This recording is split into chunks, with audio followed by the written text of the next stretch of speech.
But having a beak longer than your body does have its drawbacks. For a start, it's tricky to keep it clean.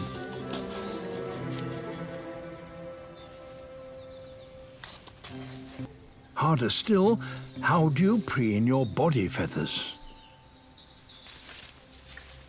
Unlike the other hummers, swordbills can't reach their feathers with their beak. The only option, a good old scratch.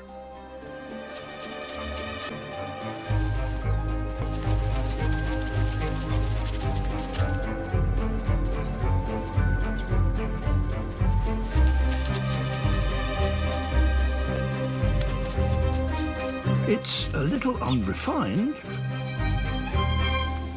but a small price to pay for an exclusive food supply.